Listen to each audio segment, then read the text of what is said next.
Hi viewers, welcome to Kytenet TV. Today we are going to talk about a serious matter going in Uganda for now. We're going to talk about the term length.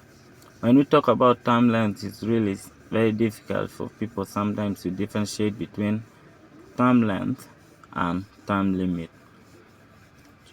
Term length is the number of years added into the term for a leader to be in power, while term limit is the number of terms given to a leader to be in power.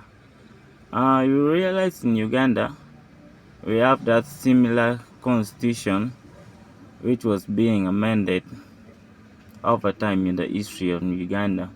You realize there is a 1995 constitution which was about term limit.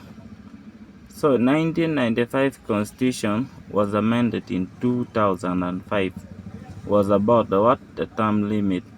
Then we have 2017 age limit. That constitution was also amended. You realize this constitution, they're all similar.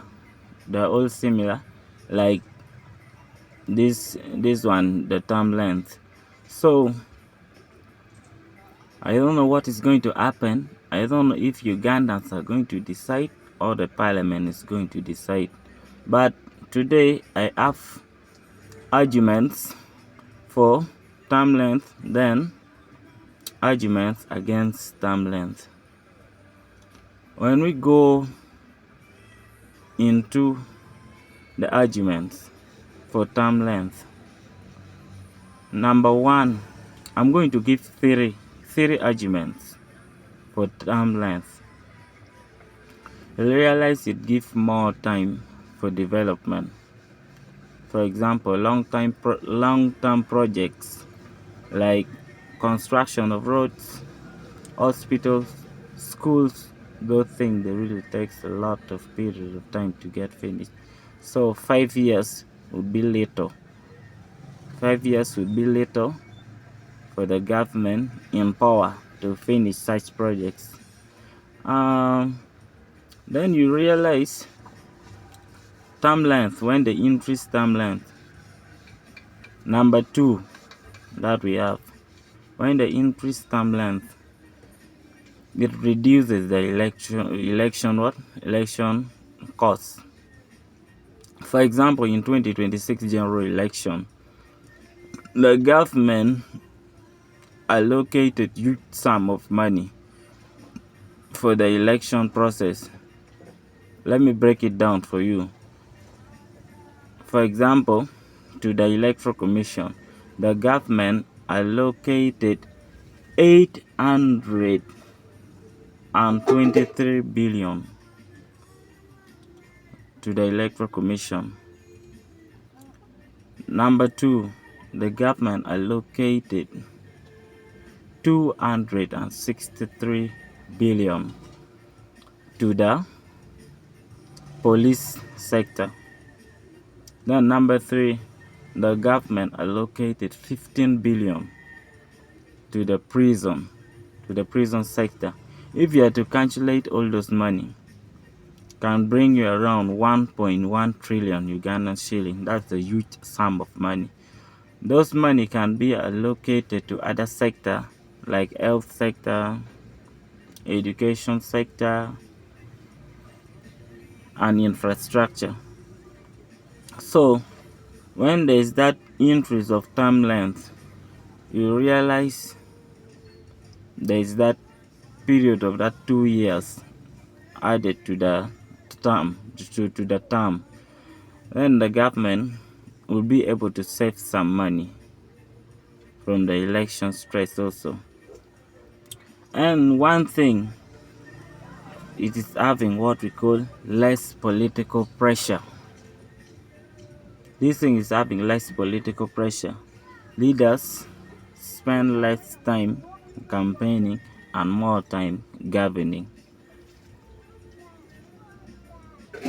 Then reduces early campaigning and also political tension realize those things and also stress politicians like nothing.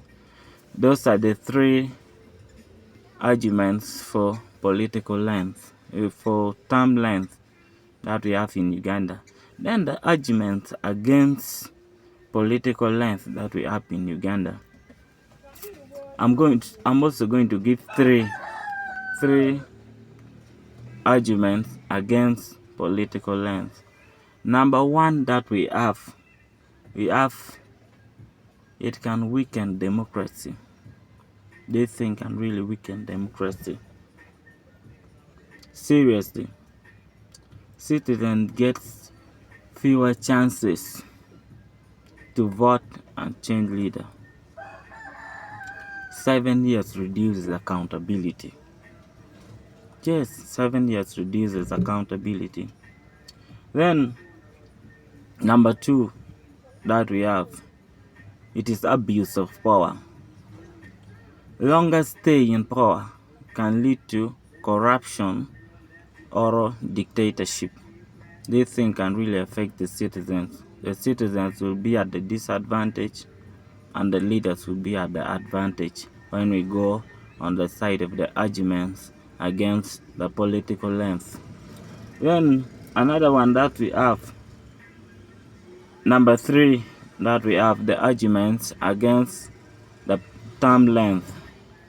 It delay change. If leadership is poor, if the leadership is poor, citizens must wait longer to change leadership or to replace them. 5 years, quicker correction. So those are the main points I can give about the arguments against term length and arguments against term length and arguments for increasing the term length. So this one is left to Uganda to decide.